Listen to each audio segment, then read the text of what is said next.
गेल्या आठवडाभरापासून मी महाराष्ट्राच्या दौऱ्यावर आहे आणि राज्याचा हा सगळा दौरा करत असताना विदर्भातले काही जिल्हे, पश्चिम महाराष्ट्र, सांगली, कोल्हापूर, सातारा, पुणे, त्यानंतर काल सोलापूर, लातूर आणि आज नांदेडच्या दौऱ्यावर मी आहे. उद्या हिंगोलीच्या दौऱ्यावर आहे.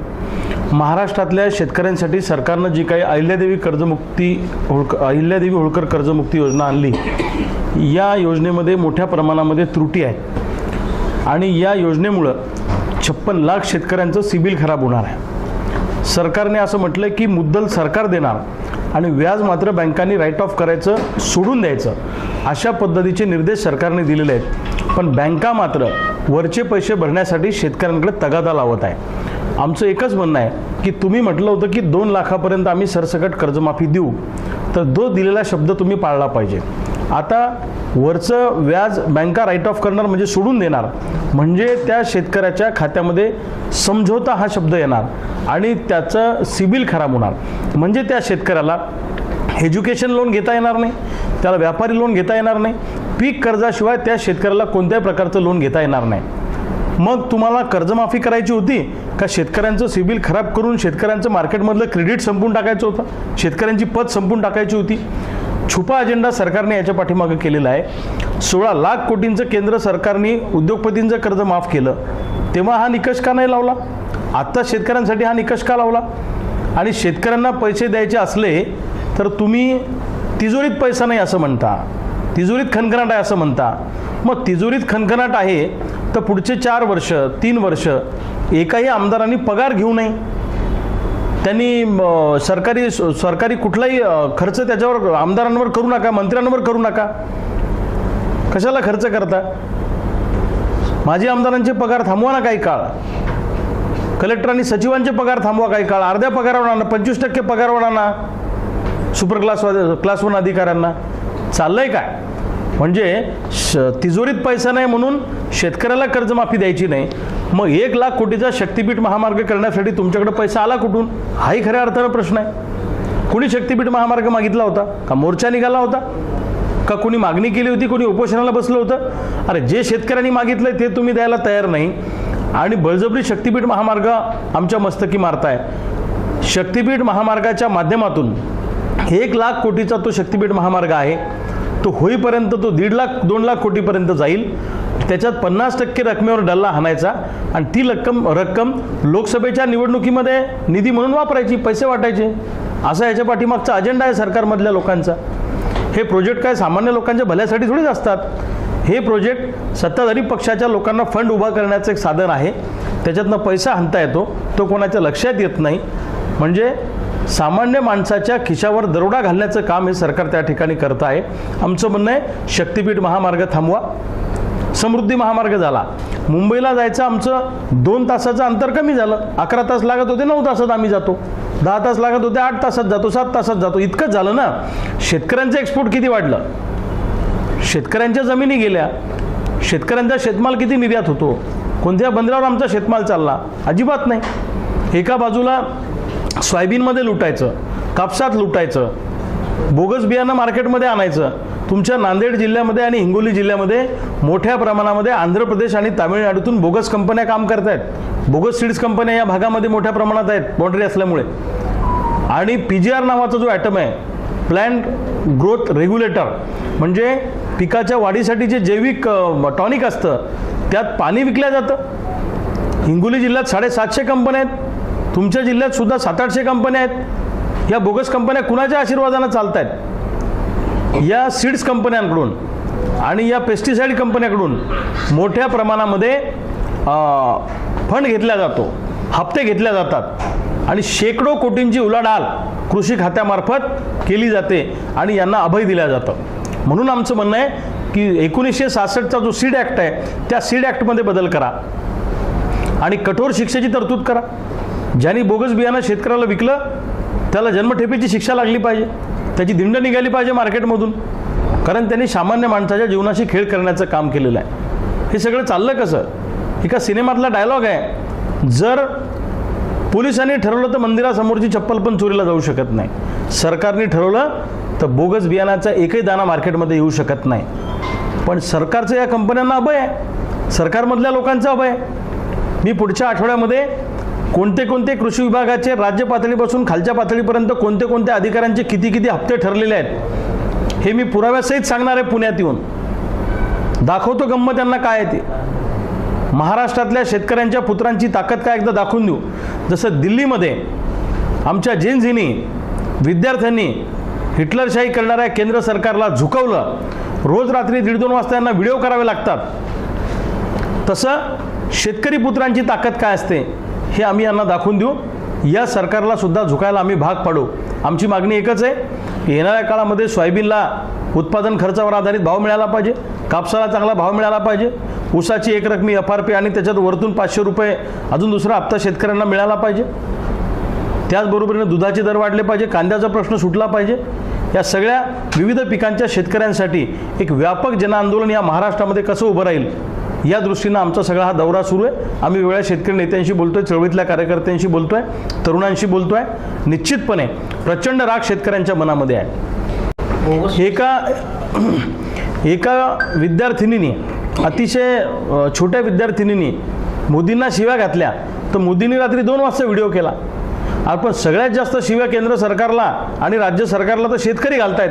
फक्त शेतकऱ्यांकडे सोशल मीडिया नसल्यामुळे ते तुमच्यापर्यंत पोहोचत नाही.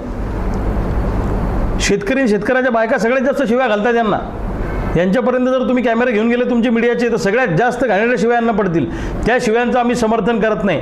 पण महाराष्ट्रातला शेतकरी आत्महत्याच्या उंबरठ्यावर आहे, अडचणीत आहे. किंबहुना रोज 10 ते 15 शेतकरी आत्महत्या करतात, पण या सरकारला जाग यायला तयार नाही.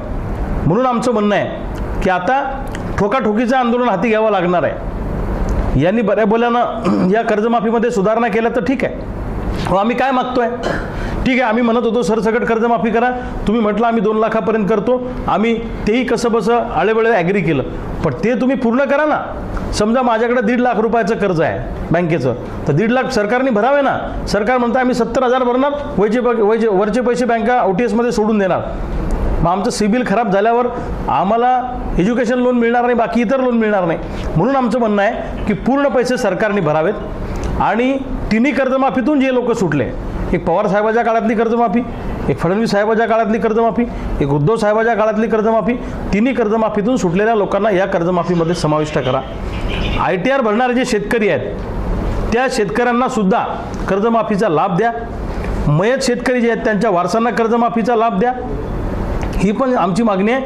आणि रेग्युलर कर्ज भरणाऱ्या शेतकऱ्यांना 50,000 नाही तर 2 लाख रुपयाचं प्रोत्साहन अनुदान द्या. त्यांनी रेग्युलर कर्ज भरून चूक केलेली नाही, ही आमची मागणी आहे. आणि याच्यासाठी आमचा लढा उभा राहणार आहे. जोपर्यंत न्याय मिळणार नाही तोपर्यंत लढाई थांबणार नाही. सरकारच्या बुडाखाली आग लावू, सरकारमधल्या मंत्र्यांना रस्त्यावर फिरता येणार नाही, अशा पद्धतीचं शेतकऱ्यांचं आंदोलन येणाऱ्या काळामध्ये असणार आहे. की बोगस शेडच्या अनुषंगानं काही फंडिंग घेतलं जाते, कोण घेते नेमकं फंडिंग? नाही, याच्यामध्ये तालुका कृषी अधिकारी आहेत, जिल्हा कृषी अधिकारी आहेत, कृषी आयुक्त आहेत, कृषी सचिव आहेत, कृषी मंत्री आहेत. हे सगळ्या लोकांचे हप्ते ठरलेले आहेत ना. याच्यामध्ये सीड्स कंपन्याकडून हे हप्ते बांधून घेतात. त्यांचं ठरलेलं आहे, प्रति बॅग प्रमाणे पैसे घेतात. हे समजा एखाद्या सीड्स कंपनीचं बोगस बियाणं निघालं तर शेतकऱ्यांना कंपन्सेशन देऊ नका, आम्ही तुम्हाला कारवाई करणार नाही तुमच्यावर, तुम्ही आमचे पैसे आणून द्या प्रति बॅग प्रमाणे. मग एखादी कंपनी जर 50 लाख बॅग विकत असेल, 70 लाख बॅग विकत असेल, तर त्याच्याप्रमाणे त्यांचे पैसे ठरलेले असतात. ते सगळं आम्हाला यांचे रेट पण माहीत आहे ना. आणि कुणाच्या आशीर्वादानं सुरू आहे हे पण आम्हाला माहीत आहे. राज्य सरकारमध्ये एवढ्या मोठ्या प्रमाणात जर बोगस बियाणं विकलं जाते तर हे सहज थोडी विकलं जाते. सरकारमधल्या कृषी खात्याच्या लोकांनी मारल्यासारखं करायचं, कंपन्यांनी रडल्यासारखं करायचं, शेतकऱ्याच्या वाट्यावर काहीच येत नाही. आणि जेवढे पैसे तुम्ही घेताय आता हप्त्याच्या माध्यमातून ते घेऊ नका, शेतकऱ्यांना कंपन्सेशन द्यायला लावा. शेतीपीठ सुद्धा गैरव्यवहार होता असं मानतो. कोण घेते नेमकं गैरव्यवहार कोण? हे बघा, राजकारणात येऊन श्रीमंत होण्याचे जे काही सत्ताधारी लोकांचे किंवा प्रस्थापित लोकांचे जे मार्ग आहेत त्यामधला सगळ्यात महत्त्वाचा मार्ग आहे की रस्त्याचा कॉन्ट्रॅक्ट घेणे. त्यात किती पैसे आणले समजतच नाही ना. तसं शक्तीपीठमध्ये तुम्ही काय वापरलं, किती वापरलं, कसं वापरलं, कसं केलं, कोण विचारणार आहे त्यांना? मग गरज काय त्याची? तिथे काही ट्रॅफिक जाम होतं या रस्त्यावर? अजिबात नाही. माझं म्हणणं आहे की सरकारच्या तिजोरीत पैसा नाही तर जे प्रकल्प आवश्यक नाही ते प्रकल्प सरकारने थांबवले पाहिजे. आणि महाराष्ट्रातला शेतकरी जगावला पाहिजे. आज कामगार अडचणीत आहे, शेतकरी अडचणीत आहे, कंत्राटी कर्मचारी अडचणीत आहे, हे सगळे लोक अडचणीत आहे. यांना जगवा ना. जी लोक कष्ट करतात, श्रम करतात, त्यांच्या श्रमाचं मोल मिळालं पाहिजे की नाही मिळालं पाहिजे. आईत खाऊनच्या अवलादी मजा मारतायत आणि गावगाड्यातला शेतकरी आत्महत्या करतोय. लाज वाटली पाहिजे सरकारमधल्या लोकांना. अरे तुमच्यापेक्षा इंग्रज पुरले अशी म्हणायची वेळ आमच्यावर आणू नका.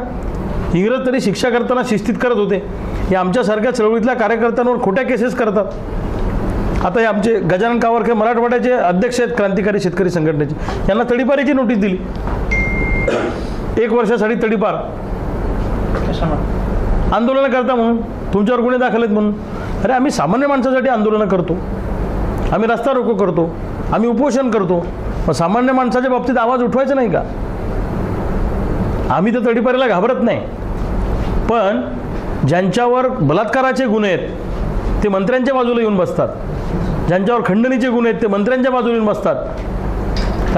त्यांना तुम्ही मोठी मोठी पदं देता, तिथं तडीपारी नाही होत. पण दुर्दैव असं आहे की पोलीस खात्यातले पण काही अधिकारी हे सत्ताधारी लोकांचे चमचे झालेले आहेत. स्वतःच्या पोस्टिंग टिकवण्यासाठी, बदल्या हव्या तशा मिळण्यासाठी हे लोक सत्ताधारी आमदार खासदारांचे पाय चाटतात आणि तशा पद्धतीने ते म्हणतील तशा कारवाया करतात. गजानन कावरखेवर एकही केस भांडणाची, चुकीची, बलात्काराची, दरोड्याची नाही आहे. ज्या काही केसेस आहेत त्या आंदोलनाच्या आहेत. मग चळवळीतली माणसं टिकली पाहिजे का नाही टिकली पाहिजे? दिल्लीमध्ये आंदोलन करणाऱ्या विद्यार्थ्यांवर तुम्ही 307 सारखे गुन्हे दाखल केले. त्यांना शब्द दिला की आम्ही पोलीस कारवाई करणार नाही, आणि आता मात्र त्यांना शोधून शोधून पोलीस त्या ठिकाणी पोलीस स्टेशनला आणतात. हे चालणार नाही. दिल्लीतल्या विद्यार्थ्यांवर दाखल झालेले गुन्हेसुद्धा मागे घेतले पाहिजे. आणि आमच्या कार्यकर्त्यांवर ज्या तुम्ही तडीपारीच्या नोटिसा दिल्या, तडीपाऱ्या काढल्या, त्या जर तुम्ही मागे घेतल्या नाही तर तुम्हाला दणका दाखवून देऊ आमचा काय असतो. कुत्र्याला दगड मारलं तर कुत्रं दगडाला डसतंय, पण वाघाला दगड मारला तर वाघ दगडाला डसत नाही. ज्यांनी दगड मारायला लावला त्याचं नंड धरतो. तसं ज्या लोकांनी आमच्या कार्यकर्त्यांवर तडीपारीच्या कारवाया करण्याचा त्या ठिकाणी छंद बांधलेला आहे, सुपारी घेतलेली आहे, त्या नेत्यांच्या खुर्च्या उद्ध्वस्त करू, त्यांच्या घरासमोर जाऊन बसू. आम्ही सोडणार नाही यांना. कोण नेता आहे? हे सत्ताधारी पक्षाचे नेते आहेत ना.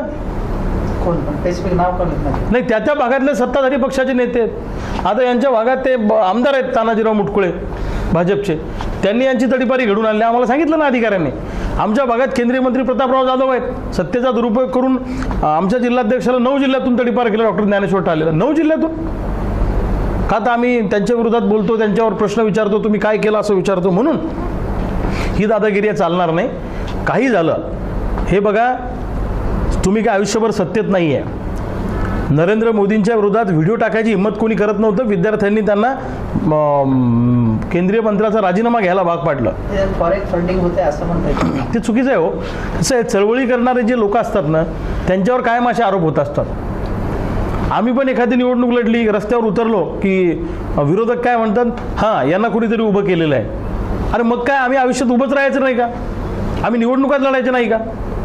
मी पण आता बुलढाण्यातून लोकसभा लढलो, टफ फाईट दिली, तगडी फाईट दिली अपक्ष असून. विरोधी पक्षाचे लोक काय म्हणतात, हां यांना कुणीतरी उभं केलं. अरे छोटे आहो, मग आम्ही जिंदगीत निवडणुकात लढायची नाही का? आम्ही उतरायचंच नाही का मैदानामध्ये? नवं नेतृत्वच पुढे येऊ द्यायचं नाही का? ज्यांच्या पायाखालची वाळू सरकलेली आहे, ज्यांना भीती वाटते तरुणांची, तरुण नेतृत्व पुढे येऊ नये. प्रस्थापित लोक वेगवेगळ्या पक्षात असले तरी त्यांची युनियन आहे. आमच्यासारख्या सामान्य घरातले पोरं नेते म्हणून पुढे आले नाही पाहिजे अशी भावना या प्रस्थापित नेत्यांची आहे. यांच्या खुर्च्या उद्ध्वस्त करू. नांदेड जिल्ह्यात लेंडी प्रकल्प आहे, जवळपास 36 वर्षापासून ते रखडलेलं आहे आणि गतवर्षी कुठली सूचना न देता गळभरण करण्यात आली, ज्यामध्ये 13 गावं पाण्याखाली गेले, 7 लोकांचा मृत्यू झाला आहे, हजारो जनावरं दगावली. तरीसुद्धा त्याची नुकसान भरपाई जी आहे ते शेतकऱ्यांना, तिथल्या नागरिकांना मिळाली नाही.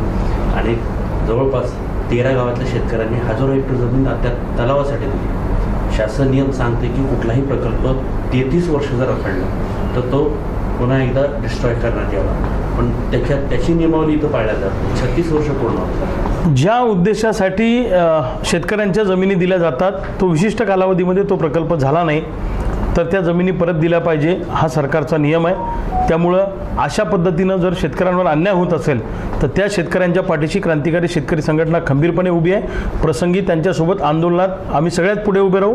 आणि उद्या जर सरकारने पोलिसाच्या माध्यमातून गोळ्या घालायचा प्रयत्न केला तर पहिली गोळी झेरायला आमचे क्रांतिकारीचे मावळे तयार असतील. ज्या शेतकऱ्यांवर अन्याय होतोय त्या शेतकऱ्यांच्या पाठीशी आम्ही खंबीर आहोत. त्यांनी घाबरण्याचं काही कारण नाही. हाही एक प्रकल्प आहे. आणि तुमच्या हिमायतनगरमधला ते कामेरी गाव वगैरे तो कामारी तिकडचाही तो कोणता प्रकल्प आहे, त्याही भागामध्ये जवळपास 50-55 गावातला त्या प्रकल्पाला विरोध आहे. पण त्या भागातले सत्ताधारी पक्षाचे जे आमदार आहेत ते जबरदस्तीनं तो प्रकल्प त्या ठिकाणी ठेवू पाहतायत, मस्तकी मारतायत, चालू देणार नाही. शेतकऱ्याच्या परवानगीशिवाय 1 इंच जमीन जरी तुम्ही प्रकल्पासाठी किंवा महामार्गासाठी घेण्याचा प्रयत्न केला तर रक्ताचे पाट वाहतील. पण 1 इंचही जमीन आम्ही जबरदस्ती घेऊ देणार नाही. आम्ही लेकरापेक्षाही जास्त जीव त्या जमिनीला लावतो. तुमची दादागिरी आम्ही चालू देणार नाही. ही लोकशाही आहे. छत्रपती शिवाजी महाराजांचं ही भूमी आहे. या भूमीमध्ये अन्याय अत्याचार जर कोण करत असेल तर आम्ही हे चालू देणार नाही. प्रसंगी फासावर जायची वेळ आली तरी चालेल, पण लढाई जारी रहेगी. या प्रकल्पग्रस्तांच्या पाठीशी आम्ही खंबीरपणे उभे आहोत. नाशिकच्या कुंभमेळ्याला 1000 कोटीचा निधी आलाय, तरी पूर्ण नाशिक जे आहे ते खड्ड्यामध्ये गेलेले आहेत. 5 जणांचा तिथं मृत्यू झालेला आहे मॅनहोलमध्ये पडून. मी मगाही सांगितलं, आत्ताही सांगतो की ज्या गोष्टीसाठी हा सगळा निधी येतो त्याचा खर्च तितका होतो का? कुणी कुणी कुंभमेळ्यामध्ये कॉन्ट्रॅक्ट घेतले त्याची यादी आमच्याकडे आहे ना. आम्हाला माहीत आहे ते कोणत्या कोणत्या लोकांना तुम्ही कुंभमेळ्यामध्ये कशा कशाचे कॉन्ट्रॅक्ट दिले तेही आम्ही आता समोर आणू लवकरच. मग ज्या गोष्टीसाठी तुम्हाला निधी दिला त्या गोष्टीसाठी जर त्याची अंमलबजावणी होत नसेल, ते वापरले जात नसेल, तोही भ्रष्टाचार आम्ही बाहेर काढू. आता बघा, आता लोकांमध्ये आंदोलन करण्याचा कॉन्फिडन्स आला आहे की विद्यार्थी जर केंद्र सरकारला झुकू शकतात तर भीती निघून गेली आहे. पहिले लोक काय म्हणायचे, आंदोलन करके कुछ होता नाही, रस्त्यावर येऊन काही होत नाही. अरे आम्ही त्यांना सांगायचो की होणार, आज नाही झालं तर उद्या होईल. मी तुम्हाला सांगतो, कुंभमेळ्यामध्ये जो पैसा सरकारकडनं आला त्याच्या रुपयाचा हिशोब आम्ही घेतल्याशिवाय राहणार नाही. आणि त्यात जर भ्रष्टाचार मोठ्या प्रमाणामध्ये झाला तर तिथे जाऊन आम्ही आंदोलन करू. भ्रष्टाचाराची काही आहेत का तुमच्याकडे इनपुट वगैरे? घेऊ ना आम्ही. आता कोणी कोणी कॉन्ट्रॅक्ट घेतले त्याच्या बाबतीतली माहिती आमच्यापर्यंत आलेली आहे. कुंभमेळ्यातले वेगवेगळे कंत्राटं कोणत्या कोणत्या आमदारांना कसे कसे दिलेत त्याची माहिती आमच्याकडे आहे. ती आम्ही लवकर उघड आणू. जसं पुण्यामध्ये त्या सीड्स कंपन्यांचा भ्रष्टाचार आम्ही नावासहित अधिकाऱ्यांच्या सांगणार आहे, तसं कुंभमेळ्याच्या बाबतीतही बरंचसं मटेरियल आता आमच्याकडे आलं आहे. उर्वरित मटेरियल येईल तेव्हा 100% त्याची आम्ही पंचनामा करून चिरफाड करू. फडणवीस हे मुख्य प्रधानमंत्री होणार असे त्याचे काका बनले होते का महाराष्ट्रात? काय वाटतं तुम्ही, होती का? माझं म्हणणं आहे की फडणवीस साहेब पंतप्रधान झाले, मराठी माणूस आहे तर त्याच्याबद्दल आपल्याला अभिमानाचं आहे, त्याच्याबद्दल काही शंका नाही. महाराष्ट्रातला कोणताही माणूस, मराठी माणूस पंतप्रधान होत असेल तर आनंदाची बाब आहे. पण महाराष्ट्रातल्या आणि देशातल्या शेतकऱ्यांच्या आत्महत्या थांबल्या पाहिजे अशी आमची भावना आहे. कुणी सत्तेत गेलं तर आम्हाला त्याचं स्वैरसूतक नाही, पण आमच्या गावगाड्यातल्या सामान्य शेतकऱ्याचे फाशाकडे जाणारी पावलं थांबवली पाहिजे आणि आम्हाला सुखानं आणि सन्मानानं कष्टकरी माणसाला जगता आलं पाहिजे, एवढी त्याच्या पाठीमागची आमची भावना आहे. नाना पटोलेंचे कार्यकर्त्यांनी पाय धुतले, दुधाने धुतले विशेषतः, त्याच्यावर थोडंसं राजकारण होतं, विरोधक आक्रमक झाले. तुम्ही कसं बघता त्या घटनेकडे? नाही, कसं असतं, आता प्रत्येक नेत्याला मानणारे त्या भागातले फॉलोअर्स असतात. कधी कधी अतिउत्साहामध्ये सुद्धा अशा पद्धतीनं कार्यकर्ते करत असतात. तर ठीक आहे, ते कार्यकर्ते त्यांना गुरुच्या स्थानी मानत असतील किंवा एक प्रेरणास्थान मानत असतील तर हा म्हणजे त्यांच्याप्रती भावना त्यांनी व्यक्त केलेल्या आहेत. त्याच्यामुळे त्याचं काही भांडवल करण्याचं काम नाही असं मला वाटतं.